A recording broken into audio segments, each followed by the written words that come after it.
Hi folks, I'm Alan Watt and this is Cutting Through the Matrix on September the 12th, 2011. For newcomers, help yourself to the audios available at cuttingthroughthematrix.com and hopefully you'll get a much better and bigger understanding, more in-depth understanding of the system that runs the world, because we are post-national. We're really international. We've been international for a long time. We're global now. That means the integration of all the countries under a supreme world order, basically, or the United Nations, which is the embryo for the whole global government system. And I go through how it started off, and the guys that wrote about it an awful long time ago, the organizations that set up first in London, that we know of anyway, the Royal Institute of International Affairs and the Council on Foreign Relations, which now has branched out across all countries of the world. And they also dominate the EU Parliament as well. All the main players belong to it. So this is how the world is brought together by societies which are semi-secret. In other words, they'll publish various documentation for the public to read, but they also have their inner circle, as Professor Carl Quigley talked about, because he was a historian for this group for quite a few years. So they have an inner circle who know exactly where they're going, and they have pretty well they have all mainstream media on board with them. They're all members at the top, the editors and the top staff. So they give us our news, our reality, and they guide us into this world system, something they've dreamed about for an awful, awful long time, long before they even started up the Milner Foundation or the Cecil Rhodes Foundation, which became the Royal Institute for International Affairs. Help yourself to that, and you'll learn through the books I mentioned, etc., often from the players themselves, how it's gone this way and where it's supposed to end up. It's a never-ending story in a sense, because they're always adding to the New World Order, and each phase is another New World Order, and that's what we're living right through now. So remember too, you're the audience that bring me to you, and you can help keep me going by buying the books and discs that I've got at cuttingthroughthematrix.com. You'll see them on the site there, the links to them, how to do it and so on. From the US, remember, you can use a personal check or an international postal money order, or PayPal, the buttons on the site too, and how to do it and use that. Also, you can just send cash. Across the world, you've got Western Union, MoneyGram, and again, PayPal to order. Remember, straight donations are really welcome, because I don't accept cash from advertisers. Otherwise, I'd bring lots of guests on and captivate you and terrify you and sell things at the end. And that's how a lot of people make their money. But it also binds them to an extent too. This way I've got a freer hand to do what I want to do. It's suicidal, I admit that too, because the money isn't there. This is not a business, but right now there's not enough cash coming in even to buy all the parts that have blown up recently, all the computer parts and monitors, etc. So help me if you want. It's up to you. Otherwise I'll go off and do better things with my life, because I only came out back in the 90s to tell people what I knew. I thought maybe, and even then I thought, does anybody really want to know? Because everyone was stuck in a different reality, believing things just happen at the time through crisis, creation, and again, government solving the problems. And I knew very differently, so I came out and started chatting away. And to show them too that this was a very old system, because knowledge is never lost. It's passed down through generations, kept in archives, because power of management of people you could never destroy. You want that. It's better than gold. You can to manage whole nations of people, and that's what it's been like since ancient times to the present. So help yourself, as I say, and if you want to keep me going, it's up to you. No one else. And don't sit and say, well, somebody else will send something in. No, it's up to you. Back with more after this break.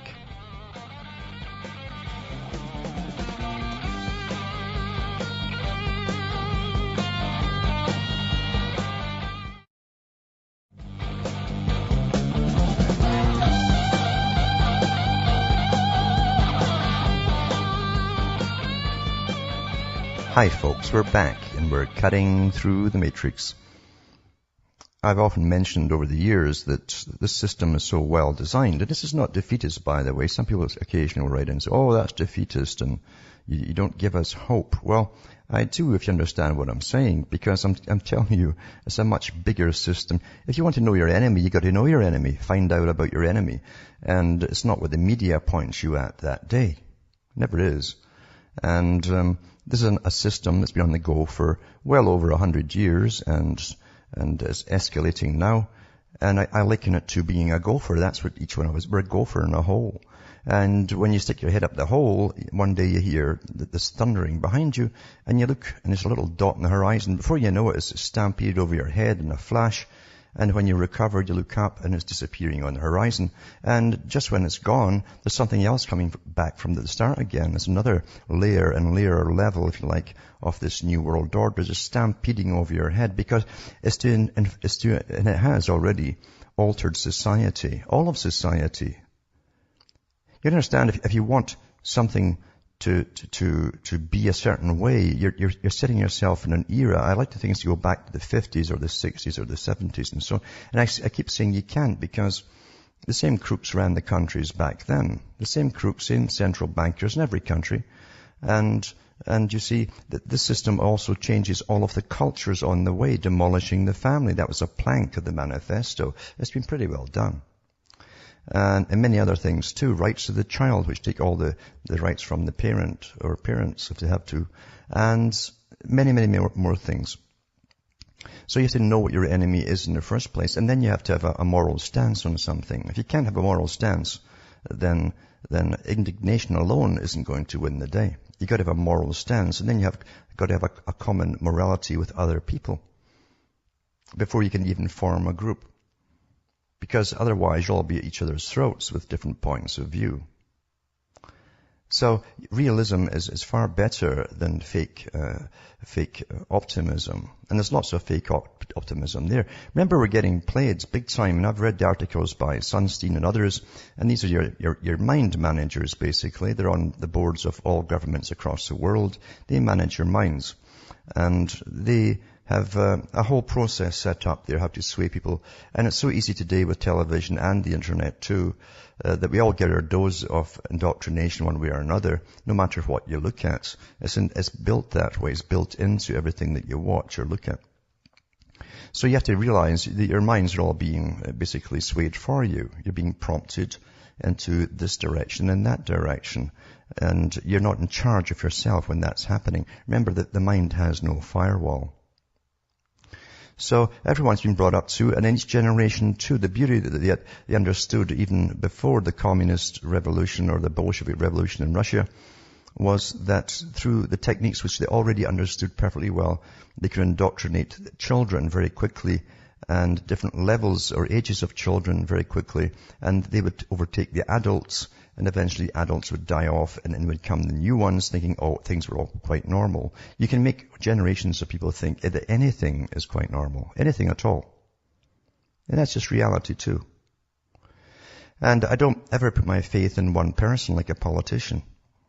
Can't be done. Can't be done. Because you see, you have to participate in freeing yourselves. No one's going to do it for you, but everyone looks for a leader, you see. They all look for a leader, and then they hope that leader's going to do everything for them while they sit in their asses, basically, and fiddle with the internet and play themselves. They want someone else to do it for them. And true change can only happen with deep involvement. And when you go into deep involvement, it's like the church. You don't leave your head at the door or your brain at the door. You got to know what you're involved in. You don't get carried away by a crowd with a policy. You got to think it through, all of it through, and see what their mandate happens to be. Because they generally end up working for the other side. So go through their whole mandate and see if there's one little thing at the end that you don't understand. That's the part you see that'll sway everybody off into another direction. And I've often said to people, what part of history do you want to go back to? You see, the world's already global. You've got to understand that. It was especially when they signed the documentation agreement, the Charter of the United Nations, every politician and representative of supposedly their country signed away your rights as a nation into the United Nations. They were to keep it quiet for a while. At first, actually, they hoped the people would be so shell-shocked after World War II that they'd all give up willingly their sovereignty. But it didn't work out that way, so they kept quiet about it. But they worked steadily towards it. My whole life long, I've looked at countries signing more and documentation, more treaties with the United Nations, more and more binding treaties, as they call them. And I've never ever heard one politician ever stand up and say that to save our sovereignty, we have to basically tear this lot up and put it in the furnace and burn it all. Because you can't be both. That's too schizophrenic. You've got to either have a nation which you have a say in, or you have no nation at all, when people across the world have as much say in your particular area as you do.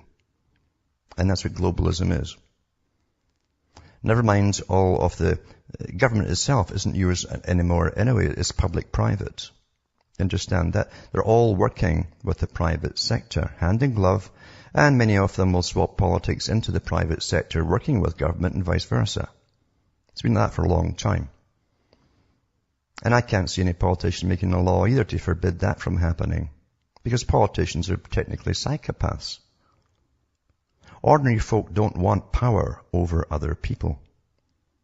They don't have a craving to get up there in politics and get all the praises and the decorations that they get and awards that they get and fake doctorates they're all awarded and have everyone kowtow to them. Most folk don't want that. But the psychopaths crave that. So that's why they get up there. Ordinary folk actually would be set up, if they could even get in, which is highly unlikely, but getting in itself. Look at the money it takes to get in from corporations. In other words, the politician is just the man for the lobbyists to meet. He's bought and paid for by the guys that get him in. That's what he is. Otherwise, you would need all that cash to run.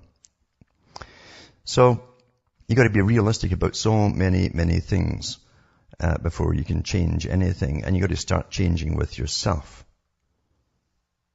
Now, what happens generally is when someone arises with the answers, as you think, the one, it's like the movies. Most American movies are dealt with the one. There's even movies called The One, and within it, that there's lots of movies that use the one that arises out of the masses to clean up town like Clint Eastwood did, and so many other movies to the sci-fis of modern times. There's always the one.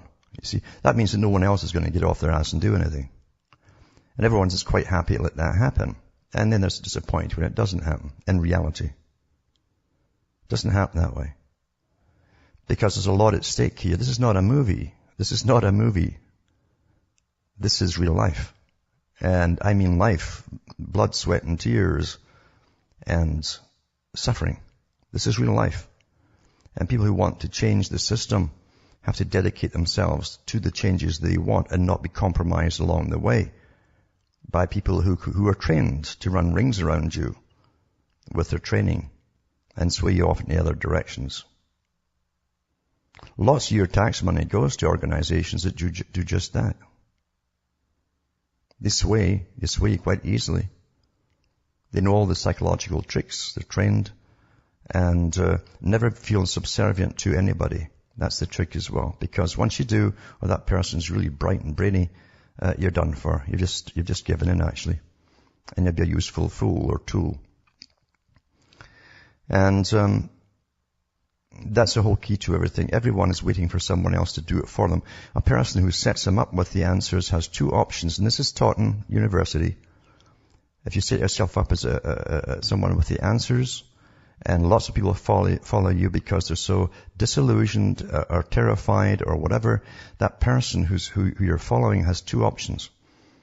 And they always go two options. One is to lead a revolution and be a martyr and be forgotten. And the other one is to become a guru and go off into the spiritual side, which is safer. That's happened down through history. And so they give you the way out being the spiritual side. And it's new agey, it's all of that stuff combined, and they can prattle on forever and sell lots of books on it. And people like to hear that. Oh, it doesn't matter how bad the world is, I'll be okay because I'm going to find my power animal and I'm going to escape this or I'm going to jump into another dimension. That was a big one with the New Agers. No kidding. No kidding. So this is all mind control, you understand, and it's all organized by those at the top. So rather than look for someone who's either going to get bumped off for saying the right things, becoming too popular, or else take the way of a Messiah, You have to be your own champion. I've said this so many times, and it's the only way you're going to do it. And that means sticking your head up too, by the way. People who want the one to come along and do all for them never stick their head up at all. Or they'll do when it's safer. It's a party thing where you can boo people and gather in crowds and boo and all that and yell at them. That's nothing, no. I'm talking about really sticking your head up because you will be noticed. And that's how you change things. And you might not live to see the changes. Remember, this is a system that's taken hundreds of years with a philosophy, with its own tenets, with its own goals, philosophy, everything, which is running the world. And that means everything that ever was has to be completely turned upside down. And you've been living through a good part of it, remember. You've got to remember all the changes that have happened in your lives, in society. And it's still going on. It's rampaging ahead because they've got quite a long ways to go just yet. But they're almost there. So be your own champion. Back with more after this break.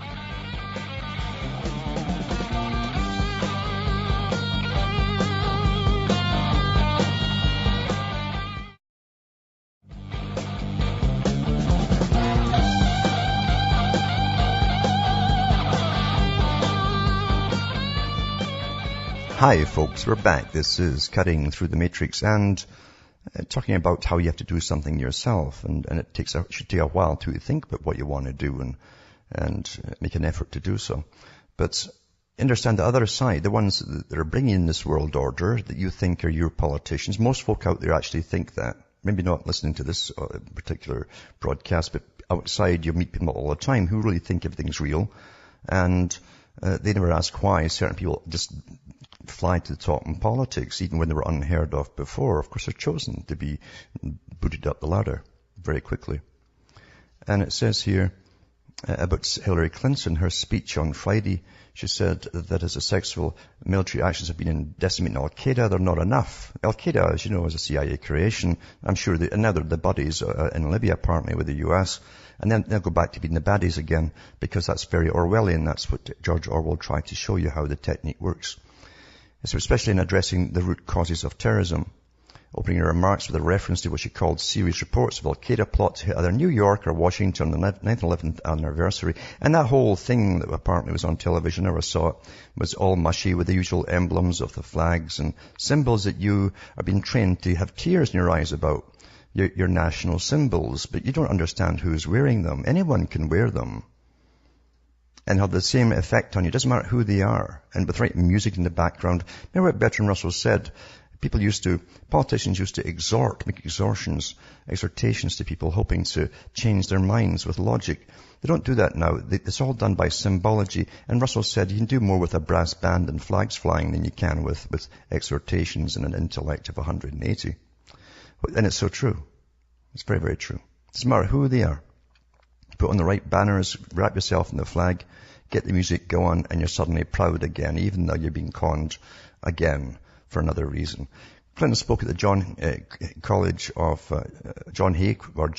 of Criminal Justice, and it lost 70 students and alumni, 11 attacks, blah, blah, blah. Her target audience appeared to be much the U.S. Congress as anyone else, as the Republican-controlled House in particular zeroed in on the State Department and the kinds of smart power programs Clinton advocates. See, you understand, the State Department is the one department you had to conquer first before you conquer everything. And a long time ago, a guy talked about the State Department being taken over, and he was lambasted for it, still is in modern movies, and that was McCarthy, because he was quite right. Maybe for the right reasons, maybe for the wrong reasons, but he was definitely right. You got to take over the State Department. It's just in the kind of, because they're bringing internationalism in, you got to do that, right? And the kinds of smart power programs Clinton advocates for billions of dollars in budget cuts. Anyway, they're bringing a new global counterterrorism forum. That's part of it too. designed to enhance international counter-terrorism cooperation and bring together policymakers and experts in the field on a regular basis. A new forum to be formally launched later this month at the United Nations, where else would it be for a global agenda, will initially be co-chaired by the US and Turkey, including 30 other countries, including Pakistan, Saudi Arabia, Egypt, and Algeria. So, you see, as I say, you're international. You've been under the United Nations your whole lives long. And it's to be further integration using public-private partnerships. Because as far as I can see now, governments are just a private corporation in league with other private corporations. And that's all it is, you see. But the big agenda, like all big business, you've got to have an agenda. You can't say, what we do now after we've sold this product. You're always working on the next, and the next. And anyway, so they're setting all that up, and it'd be quite interesting to see. This also tells you, I'll put 2 links up to that tonight from Hillary. It tells you that this counterterrorism idea is a permanent office, and it's going to be here forever. Your whole life long, it's going to be more and more fake terrorism all over the planet until this is all done. And then just like the Soviet system, there's terror within. They've got to find terrorism within to keep it going. That was even in the comedy Brazil, in the movie that the Monty Python guys did, where bombs went off all over the place. No one ever saw a terrorist. And he asked his mum that. Have you ever seen a terrorist, Mum? After it had gone off in a restaurant and they were eating it. And she says, no, but they're out there. So this is the game that you understand. When they set up the system to take the world over, they were not playing some footsies with you. They meant what they said. Anything that would justify the means. Anything that had to be done would justify the means. And that's where you are. And I've talked too about global managers. We have global managers, the big boys at CFR. I've talked about them many, many times too. And you have complexes of privately owned prisons across the planet. One of the companies that does this is CACI. It's called CACI. I've mentioned them before because they're also involved with all the governments. They even run schools and counterterrorism. They're into surveillance of all kinds. And I'll put an article tonight too to show you how its profits are just booming. And it says the company's fiscal year ends June 30th. And for the last quarter of the year, revenue totaled a record $963.2 million, and a 13.5% increase from 848.7 revenue recorded in the corresponding quarter of 2010. So it's way up there. But they're into everything: command, control, communications, computers, intelligence, surveillance, reconnaissance, solutions and services. They're also a big think tank for governments, cyber solutions, enterprise IT management, program management and systems engineering, and technical assistance. They're also in charge overall of a lot of the nuclear sites of other countries, like Britain are involved there. With the privatization, no kidding you, of your nuclear weapons bases. International global managers, they help manage governments. Back with more after this break.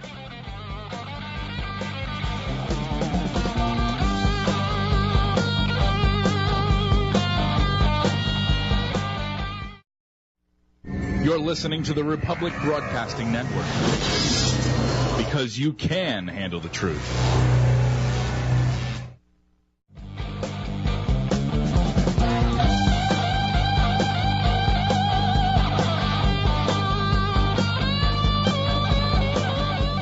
Hi folks, we're back cutting through the matrix and just talking about really what you have to do, your part in it. And that means literally, if it means arguing with everyone you ever meet, so be it. It has to be that way. And that way too, you can sort out the ones that are worth working with or on, in fact, or the ones that are not. Because they tell you quite upfront that they either understand what you're saying or they have that glazed look and they don't want anything to do with it. They prefer the standard story because they're comfortable at the moment in their own lives. They're certainly fearful of inflation, all these usual things, but they're really quite comfortable in their life. And you can't go with that.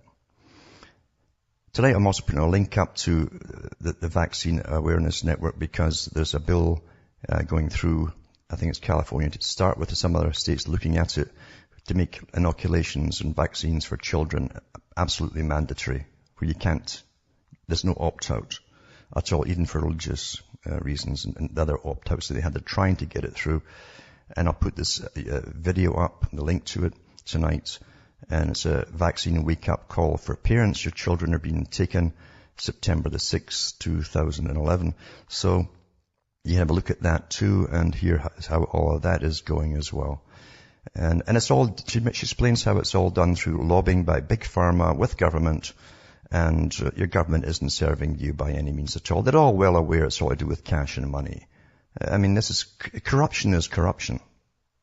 You can't save the Tower of Babel or get it back when it was never yours to begin with. You understand that? I hope you understand that. I hope you really understand that. You'll save the thing that's familiar to you even though it's killing you. Just because it's familiar to you. Hard thing for most folk to accept. And in France, they thought they were pretty well safe from the GM corn, because the EU Union overruled all the countries within the EU Union. They say that they've ordered France to allow the go-ahead of the corn being grown inside GM corn be grown inside France itself. I'll put that link up as well.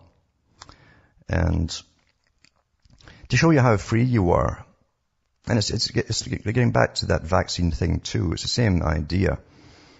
And democracy, this strange term that's always rammed and used to invade other nations, with its central banking, its debt system, and so on, and its totalitarian style of government. It's like George Orwell said, he wanted the right to say 2 and 2 equals 4. Logic, in other words. He wanted that right, basically. And we don't even have the right to say no, unless you say no and mean it.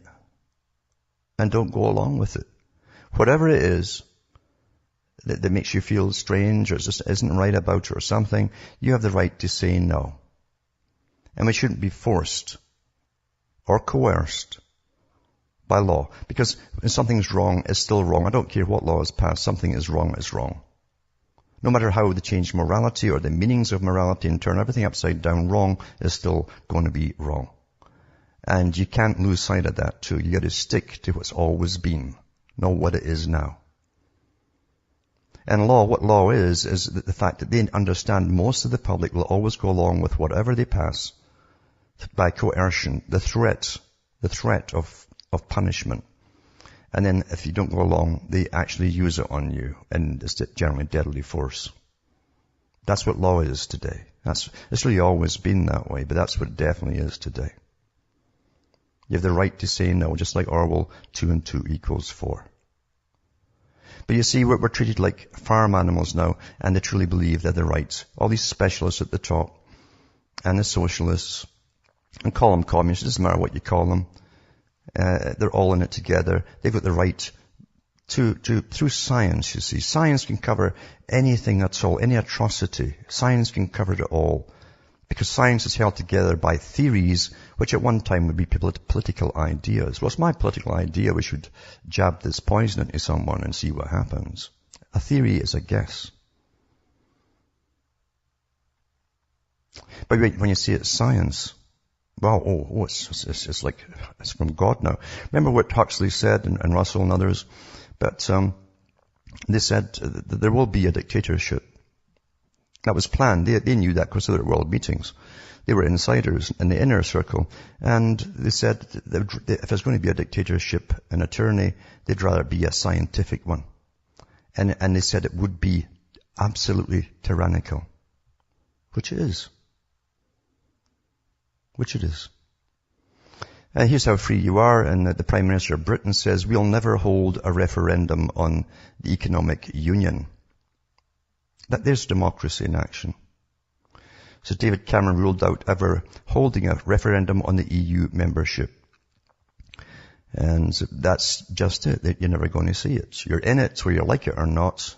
Even when it's decimating you, even though it's bankrupted you all, put you into further slavery. Debt is slavery. I hope you understand this other thing too. To do with money. That debt, when you're in debt, you're a slave to the person you borrowed from. That's been biblical from thousands of years. It's never changed. When you're put down as a guarantor, as a people within a nation, by their government, which they do all the time for loans, and they default, then those who lent the money in the first place own you. The courts have never changed on that. Never changed.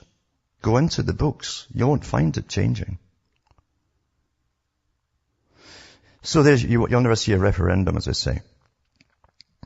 Talk about dehumanization, and I've talked about it too, how they've degraded society over the years on purpose, knowing exactly where they were going and saying they were going to do this.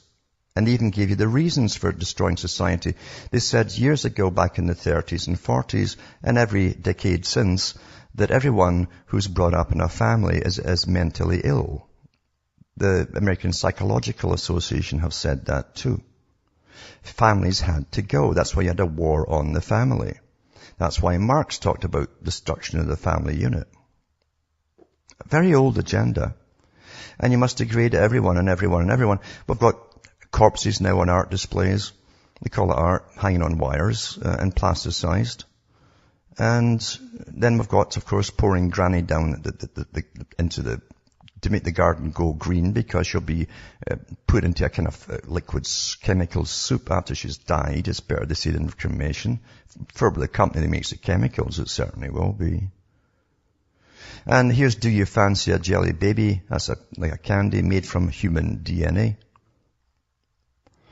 It says here, reports last week that researchers could be just 6 months away from producing the world's first artificial meat, using thousands of stem cells bred in a laboratory, sent a wave of fascination around the world. Yet there's an even more ghoulish prospect ahead, the idea of eating artificial food made from humans. This is from the Telegraph. May sound like science fiction. A new technique for making gelatin from human DNA is attracting increasing interest from research in industrial circles, according to a new study by scientists, again, when the new priesthood, the scientists from the Beijing University of Chemical Technology. The paper published recently in the Journal of Agriculture and Food Chemistry revealed that successful experiments had been carried out in which human genes were inserted into a strain of yeast to grow large amounts of recombinant genetically engineered human gelatin. So, I've always said, you see, we're really cattle, we understand that. And if you're in debt, read the old Bible. It's your best place to read this stuff. If you're in debt, the person owned you, your cattle, and your offspring, by the way, until the debt was cleared up. And maybe their offspring too. You take many generations, especially if you tack in compound interest, which guarantees that. And they make money off us even when we're dying. They want you to be actually brain dead. Then they can harvest your organs and sell them around the world to very wealthy people generally. And then they can hang you up on wire maybe and display you and make a buck off that too.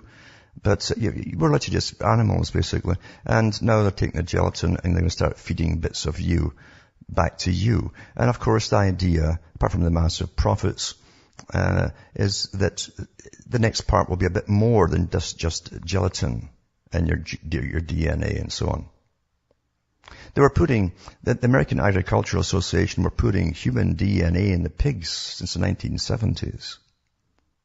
I can remember when it was all in the newspapers at the time.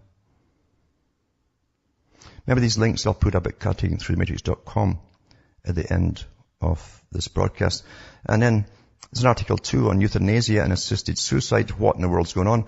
Euthanasia and assisted suicide are legal in a few jurisdictions in the world, but most countries have rejected their legalization.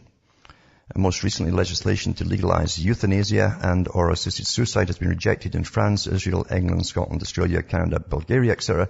In the US, where there's been well over 100 legislative proposals to legalize physician-assisted suicide since 1994, California, Hawaii, New Hampshire, Vermont, Connecticut, and more have recently rejected it. In the United States, assisted suicide was legalized by voter initiatives in Oregon in 1994 and in Washington State in 2008. A 2009 Montana Supreme Court ruling did not legalize assisted suicide, but it did create a potential defense based on consent of the patient for physicians who are prosecuted for assisted suicide.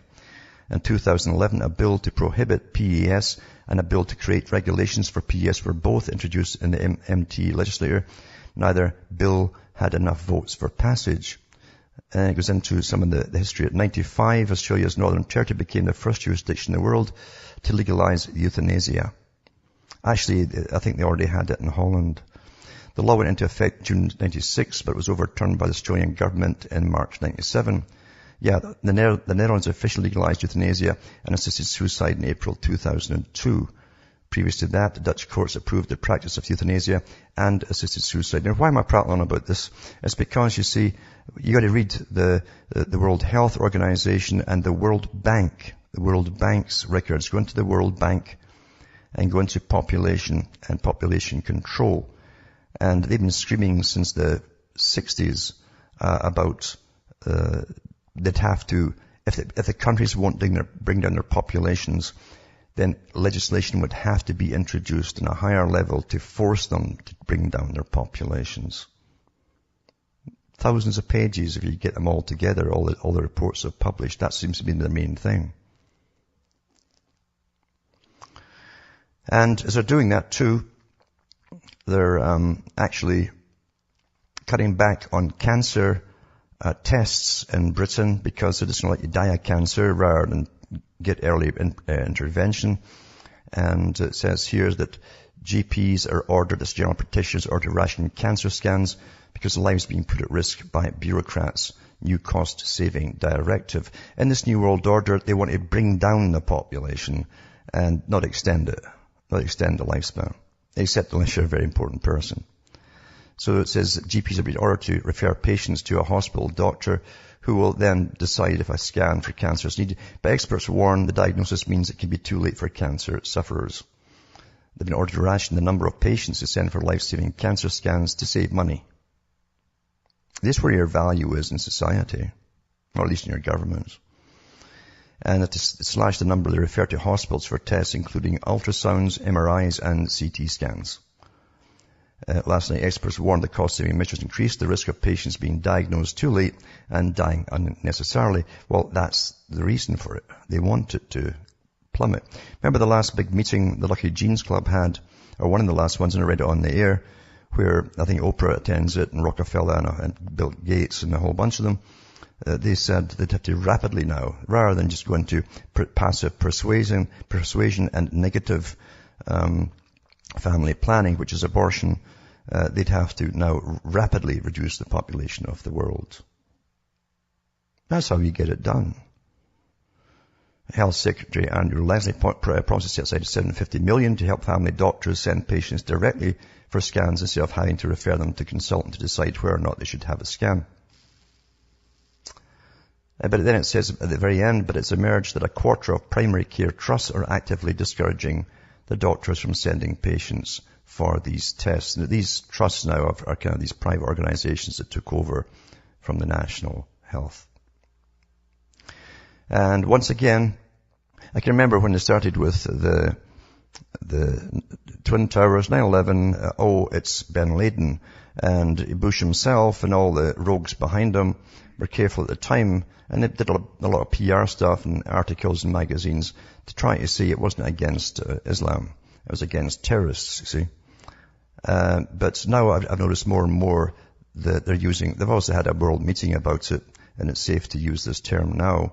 But the Prime Minister of Canada says Islamicism is the biggest threat to Canada, not radical terrorists, you see. And it says, an exclusive interview with the CBC News, Prime Minister Stephen Harper says the biggest security threat to Canada after a decade of 9/11 is Islamic terrorism. In a wide-ranging interview with the CBC, the chief correspondent Peter Mansbridge, he's the most trusted man in Canada. He's been on the air forever, and his own station keeps advertising that, the most trusted man in Canada. Well, here is entirely on the national Thursday night. Harper says Canada is safer than it was on September 11th, when Al-Qaeda attacked the US, but that the major threat is still Islamicism. So he's been getting blasted for actually saying the word Islamicism rather than just terrorism. And it's quite the world that we live in. And then we have in Japan, we all know that the radiation there has been terrible for the people. An awful lot of people have died, obviously, and will continue to die, maybe even the world over, because the stuff's carried across the planet. But the trade minister of Japan actually told a bit of the truth, and he had to quit because you're not supposed to. In the world that we're given for media, you're not supposed to tell the truth ever. So it says Japan's new trade minister has quit after calling the area around tsunami hit Fukushima nuclear plant a town of death, the media reports say. Yoshio Hashiro has also reported to have rubbed his jacket against a reporter, saying, I will give you radiation after visiting the plant on Thursday. They're so petrified of it. Mr. Hashiro's comments were widely seen as insensitive and prompted calls by opposition parties for him to resign. That's within Japan. PM Yoshihiko Noda, who appointed him, later said they were inappropriate. Sad to say the centres of cities, towns and villages around it are a town of death without a soul in sight, Mr. Hashiro said at a news conference on Thursday. You understand? If that happens there, it's the same everywhere. Politicians are not allowed to tell the truth, even if it occurred to them, which really doesn't most of the time. But to tell the truth is a dangerous thing. Dangerous thing. They don't last long. That's the world we're living in. And people think they're going to get truth by just scouring the internet. It doesn't happen that way. The internet is as controlled as everything else. That's why they talked about they'd have information wars before they gave us the internet. They didn't sit and wait for it to happen. They already had the techniques to manage us all set up. Back with more after this break.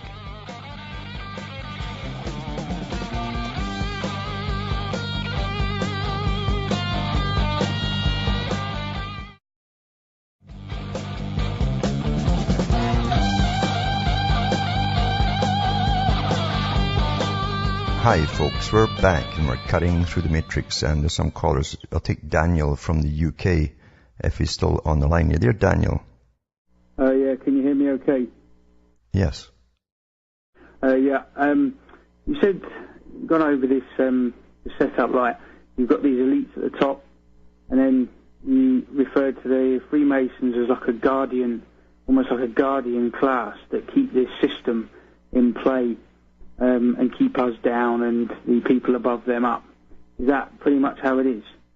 There's a few, actually. The Masons are the ones for the majority to be controlled by pulled out of their own people, basically. So they're kind of in the middle, and there's a higher organization above them, obviously. But their job is to always push democracy, even though it keeps changing what it means, as we can obviously see. And keep pushing the same system for the ones who are in control of it, regardless of party, because they're all the same now. Mm. Yeah. Well, what I wanted to ask was, the Masons as a movement obviously have a lot of power, infiltrated the police and the military and everything else. What stops them? What controls are in place to stop them from ousting the people above them and going? Because of sworn allegiance to them. Okay. Well, that's the whole part of their oath is they must take in, after all the revolutionary phase. See, the revolutionary phase was to get rid of kings and queens in the old system. But once that had all happened, then they take oaths to keep this new system in, because the newcomers with the central bankers, debt, all that kind of stuff, they came in with the new system. And so they must swear allegiance to the system. And that's what they do, yeah. Because it's a weird thing, this swearing an allegiance, and how powerful it is, because it's the same as the mafia, isn't it? That's how they became so powerful, is with this bond, this desire to serve some greater good or some other thing. In fact, it was Giuseppe Mazzini, that took over from Albert Pike as the world's Pope, basically, of Freemasonry. He was the one who set up the mafia as a Masonic outfit to begin with, yeah.